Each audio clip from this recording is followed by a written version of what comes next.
Astro సిండికేట్లో మీ personal and business promotions కోసం కింది నెంబర్కు కాంటాక్ట్ చేయండి.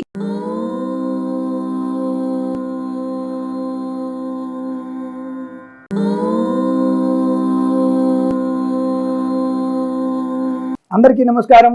Welcome to our channel. కృషితో నాస్తి దుర్భిక్షం, జపతో నాస్తి పాతుకం, మౌనేన కలహో నాస్తి, నాస్తి జాగ్రత్తే భయం. అంటే ఇక్కడ ముఖ్యంగా మనం ఫస్ట్దే చెప్పుకోవాలి, కృషితో నాస్తి దుర్భిక్షం. వ్యవసాయ శ్రమ చేసే చోట కరువు అనేది ఉండదు. కానీ మనం చేసేటువంటి పాపకర్మల ఫలితంగా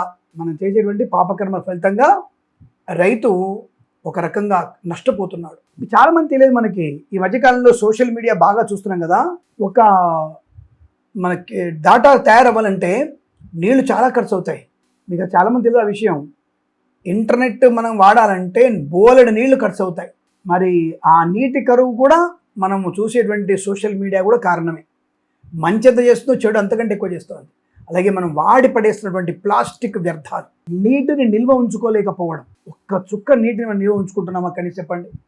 ఎంత దారుణమైనటువంటి పరిస్థితిలో ఉన్నాం మనం ఆలోచించండి. అంటే లేనిపోని అనవసరమైనటువంటి వస్తువులు తెచ్చుకుంటూ పనికి మాలినటువంటి ఎరువుల్ని వాడుతూ మనం అనేక ఇబ్బందులు పడుతున్నాం. దానివల్ల రైతు చాలా నష్టపోతున్నాడు. ఎంతో కష్టపడి కాయకష్టం చేసి కూలీలు దొరక్క అవస్థపడుతూ, సరైన వీళ్ళకి కోతలు రాక, సరైన వీళ్ళకి నాట్లు పడక, ఈ కూలీలందరూ కూడా వాళ్ళు వేరే పనులు మార్చుకుంటూ, అంటే ఆఖరి కూలీలు దొరకడం కష్టమైనటువంటి పరిస్థితిలో ఉన్నాం మనం. కానీ మరి వ్యవసాయం లేకపోతే ఆ కూలీలకు కూడా పని ఉండదు. పట్టణీకరణ కోసం వస్తున్నటువంటి మీరందరూ కూడా పట్టణాల్లో పని లేవు. ఇరుకైనటువంటి గుంతలలో, మురికిలో, మురుగునీటిలో, డ్రైనేజ్ వాటర్లలో చిన్న గదులు అద్దెకి తీసుకొని రోగాలతో, అక్కడ రోగం వస్తే ఎవడో అక్కడ మంది మీకు తగ్గిపోతుంది, ఇక్కడ రోగం వస్తే 1000 రూపాయలు ఖర్చు అవుతుంది. మినిమం చిన్న క్లినిక్ వెళ్తే 1000 రూపాయలు ఖర్చు అయిపోతుంది. కాబట్టి అక్కడ నెలకి, సంవత్సరానికి 2000 కూడా ఖర్చు కాదు ఆరోగ్యానికి. ఇక్కడ నెలకి కనీసం 4 ఉంటే 4000 ఖర్చు అవుతుంది. ఏదో ఒకటి విరోచనాలు, వాంతులు, దోమలు కూడా వాళ్ళ జ్వరం రావడము, మందులు, మాకులు, ఇంట్లో శ్రద్ధ, గొడవలు. అంటే నేను పట్టణీకరణకి రావద్దని చెప్పట్లా, కానీ సరైనటువంటి దాంతో రండి. కానీ ప్రతి ఒక్కళ్ళు పట్టణం వైపు వచ్చేస్తే మన వ్యవస్థ దెబ్బతిండే అవకాశం ఉంటుంది. ఇది ఆలోచించుకోండి. నేను రావద్దని చెప్పడం లేదు, మళ్ళీ కింద కామెంట్ చేసి నువ్వు ఒక్కడివే బాగుపడాలా అన్నటువంటి ఇట్లాంటి డైలాగ్ చెప్పకండి. నేను పుట్టిందే ఇక్కడ. మా అక్క వాళ్ళందరూ ఊళ్ళోనే ఉన్నారు. మా అమ్మవారు కూడా పెళ్ళైనంత వరకు మా అమ్మ కూడా ఊళ్ళోనే ఉంది. మాకు వ్యవసాయం ఉంది. షాద్నగర్ దగ్గర పోమాల్పల్లి అనేటువంటిది మా ఊరు. కాబట్టి మాకు వ్యవసాయం కూడా తెలుసు బాగా. అందుకే నేను ఎక్కువగా రైతుకి ఎప్పుడు కూడా నేను వాళ్ళకి సపోర్ట్ చేస్తాను. రైతు అంటే నాకు దేవుడితో సమానం. అది ఏ కులం కానీ, ఏ మతం కానీ. అందుకే రైతుకి నేను శిరస్సు వంచి నమస్కరిస్తాను. రైతే దేవుడు, ఇంకెవరు కాదు. రెండవ దేవుడు జవాన్. వాళ్ళిద్దరు లేకపోతే మన బతుకు బస్ స్టాండ్. చెప్పుకోవడానికి జై జవాన్, జై కిసాన్. కానీ మనం మాత్రం వాళ్ళకి ఎటువంటి హెల్ప్ చేయం. వాళ్ళని కొడతాం, తిడతాం, రక్తం వచ్చేసి కొడతాం, వాళ్ళ మీద కేసులు పెడతాం కదా. మన జంజీలకి అన్యాయం అయిపోతే రైతును చంపేస్తాం, పంటలు నాశనం చేస్తాం, లేకపోతే పూల వ్యాన్లు, పాల వ్యాన్లని తోసేసి పడేస్తాం, తగలెట్టేస్తాం. మీరు జంజీలు. అంటే ఇలా చేసిన వాళ్ళే సుమా స్పృహ లేని విధవలు చేసినట్టు పని చెప్తున్నాను నేను. మంచి వాళ్ళ గురించి కాదు. మంచి వాళ్ళు మన భారతదేశానికి ఉపయోగపడే వ్యక్తులు. సరే, సోది ఎక్కువైంది కదా. ప్రస్తుతానికి మనకి సెప్టెంబర్ మాసంలో ఏ పంటలు వేసుకుంటే మంచిది. వరి అనేది 4 నెలల పంటలు వేరే విషయం. 4 నెలల గురించి చెప్పేటువంటిది కాదు. సెప్టెంబర్ మాసంలో ఈ రైతు యొక్క పరిస్థితి ఎలా ఉండబోతుంది, విత్తనాలు ఏమిటి, నేల నాట్లు ఏమిటి, ప్రస్తుత వర్షాల గురించి తెలుసుకునేటువంటి ప్రయత్నం చేద్దాం మనం. సో మనకి ముఖ్యంగా ఈ తెలంగాణ ప్రాంతంలో ఉన్నటువంటి పరిస్థితి చూసినట్టయితే బాగా మనకి మంచి భారీ వర్షాలనే బాగా అనుకూలంగానే కనబడుతోంది. మనకి అనుకూలమైనటువంటి పరిస్థితులు తెలంగాణ ప్రాంతంలో అయితే మంచి వర్షాలే ఉన్నాయి. ఇప్పుడంటే దాదాపుగా అన్ని అంటే 80% వరకు అయితే రిజర్వాయర్లు నిండాయి. ఇంకా మనకి ఇంకొక వచ్చే మాసంలో కూడా తుఫాను ప్రభావం ఎక్కువగా ఉంది. అలా ఇంకా వర్షాలు పడే అవకాశాలు కనబడుతున్నాయి. సరే, మరి మళ్ళీ నేను చెప్తే మళ్ళీ అది ఇబ్బంది అవుతుందేమో. తెలంగాణ ప్రాంతంలో మొక్కజొన్న, మిర్చి తోట నిర్వహణ, కూరగాయలు, నారుమడులు, వరిలో ఎరువుల స్థితి, పప్పు ధాన్యాలు, ఉద్యానవన నేలలు సిద్ధం చేసుకోవడం, ఇవి ప్లాన్ పర్ఫెక్ట్ చూసుకోవాలి. అలాగే రాయలసీమ వైపు మనకి కొంత జాగ్రత్త పడేటువంటి ప్రయత్నాన్ని చేయాలి.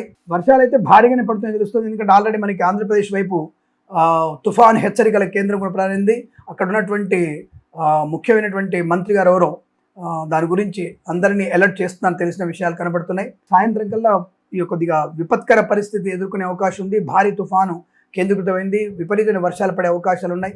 ఈ విషయాన్ని గమనించుకోండి. ఆంధ్రలో ఉన్నటువంటి తీర ప్రాంత ప్రజలందరూ కూడా చాలా జాగ్రత్తగా ఉండే ప్రయత్నాన్ని చేయండి.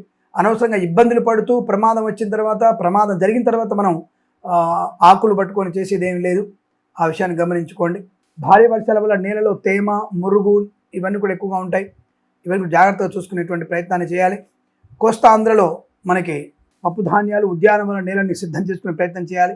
అలాగే రాయలసీమ ప్రాంతంలో టొమాటో, ఉల్లి, పళ్ళ తోటల గుంతల తయారీ కూడా రెడీగా ఉండాలి. ఈ విషయాన్ని గమనించుకోండి. ఇక్కడే మనకి కంపల్సరీగా ఎరువుల్ని ఎలా కలుపుకోవాల విషయాన్ని మీకు తెలిసిందే. రైతులు ట్రైకోడెర్మా అండ్ వేపపిండిని ఈ మన బేసల్ డోస్ ఎరువులు ఇవి కొద్దిగా వాడి ఈ పేడ అంటే మనకి శాస్త్రీయమైనటువంటి దాంట్లో మీరు తప్పకుండా కాస్త పిండిని కలిపి ఆ ఆవు పేడలో పిండి కలిపేసి దాన్ని ఎక్కువ చల్లే ప్రయత్నం చేయండి. ముఖ్యంగా తెలంగాణ ప్రాంతంలో అధిక వర్షాల వల్ల నేల గట్టిపడుతోంది. పొలంలో నీరు నిల్వకుండా ఉండ చూసుకోండి. ఎత్తుమడులు చేసుకోండి, లేదా బోదెలు వేసుకుంటే చాలా మంచిది. ఆఖరి దుక్కిలో ఎకరాకు 2-3 టన్నుల పశువుల ఎరువు, 100 కేజీల వేపపిండి కలుపుకొని వేసుకుంటే చాలా మంచిది. దుక్కి దున్నుకుంటే చాలా మంచిది. కూరగాయల్లో టమాటో, పచ్చిమిర్చి, వంగ, బీరకాయ, కాకరకాయల్ని ఎక్కువ వేసుకుంటే చాలా మంచిది. అలాగే ఈ వ్యాపారాత్మకమైన పంటల్లో చూసుకుంటే రబీ మొక్కజొన్న ఇది వేసుకోవచ్చు. మీరు సెప్టెంబర్ నెలాఖరు నుంచి రబీ మొక్కజొన్న బాగా ఉంటుంది. ఇవి దీపావళి నాటికి అంటే కార్తీక మాసం వరకల్లా కూరగాయలకు మంచి డిమాండ్ ఉంటుంది కాబట్టి నవంబర్, డిసెంబర్ కోతలకు మంచి లాభం వచ్చే అవకాశం కనుక తప్పకుండా అటువైపు మీరు వెళ్ళవచ్చు. అలాగే కోస్తాంధ్ర వైపు వచ్చేసినట్టయితే డెల్టాలో తేమ ఎక్కువ కాబట్టి మురుగు కాలువలు తీసుకోవాలి. వర్షాలు బ్రహ్మాండంగా పడుతున్నాయి. అక్కడ మెట్ట భూముల్లో తేమ ఆరిన వెంటనే లోతు దుక్కులు వేసి పచ్చి రొట్టను కలియ దున్నుకోవాలి, గుర్తుపెట్టుకోండి. ఇక్కడ వరిని అంటే స్వల్పకాలిక అంటే 3 నెలల్లో వచ్చేటువంటి వరిని వేసుకోవచ్చు. తప్పకుండా మీకు కలిసి వచ్చే అవకాశాలు ఉంటాయి. కూరగాయల విషయంలో కోస్తా ఆంధ్ర ప్రాంతాల వాళ్ళు దొండకాయ, కాకరకాయ, బీరకాయ, పప్పు ధాన్యాలు ఇవి కనుక వేసుకుంటే చాలా మంచిది. సెప్టెంబర్ చివరిలో మినుములు, పెసర విత్తనాలు సిద్ధం చేసుకోండి, బ్రహ్మాండంగా ఉంటుంది. కూరగాయలకు స్థానిక మార్కెట్లో చాలా బ్రహ్మాండమైన డిమాండ్ ఉంది కాబట్టి మినుము ధరలు కూడా స్థిరంగా ఉండే అవకాశం ఉంది కాబట్టి రెడీగా ఉండండి. ఇది కోస్తాంధ్ర ప్రాంత రైతు సోదరులకి. అలాగే రాయలసీమ వైపు వచ్చేస్తే ఈ రాయలసీమలో ఎర్ర నెల కాబట్టి కొంతవైపు ఎర్ర నెలలు, కొన్ని వైపు నల్లరేగడి ఉంటుంది. వర్షపు నీటి నిల్వ చేసేలా మీరు కాంటూర్ బండ్స్ వేసుకోండి. కాంటూర్ బండ్స్ వేసుకుంటే చాలా మంచిది.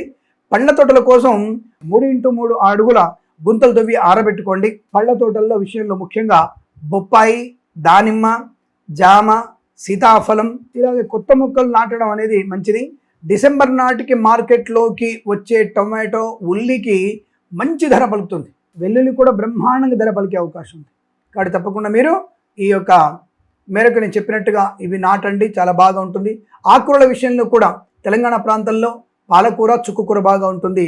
అలాగే కోస్తాంధ్ర ప్రాంతంలో పుదీనా, పాలకూర, అలాగే మనకి ఏమంటారు గోంగూర బ్రహ్మాండంగా పండే అవకాశం ఉంటుంది. అలాగే మనకి రాయలసీమ ప్రాంతంలో కూడా మీరు చుక్కకూరని, కొత్తిమీరని ఎక్కువగా పండించే ప్రయత్నం చేయండి, లాభాలు పొందుకునే అవకాశాలు బలంగా ఉంటాయి. ఈ సెప్టెంబర్ నెలలో ఆఖరి దుక్కిలో నేను ఇందాక చెప్పాను ఫస్ట్లో ట్రైకోడెర్మా విరిడే 2 కిలోలు, న్యూడోమోనాస్ 2 కిలోలు, అలాగే 100 కిలోల పశువుల ఎరువుతో కలిపి నేలలో తప్పకుండా వేసుకునే ప్రయత్నం చేయండి. అది చాలా పరిపూర్ణమైన బలమైనటువంటి సేంద్రియ ఎరువుగా తయారవుతోంది. అలాగే బేసల్ డోస్ కూడా అంటే బాగా చూసుకోండి. నత్రజని అంటే యూరియాని ఇప్పుడే అధికంగా వేయకండి. అంటే బాసల్ డోస్ ఎక్కువ వేస్తే అది చీడపిల్లలు పెంచుతుంది. అది బాగా దుక్కిలోనే పూర్తిగా భావసరం ఉంటుంది కాబట్టి మీరు డిఏపి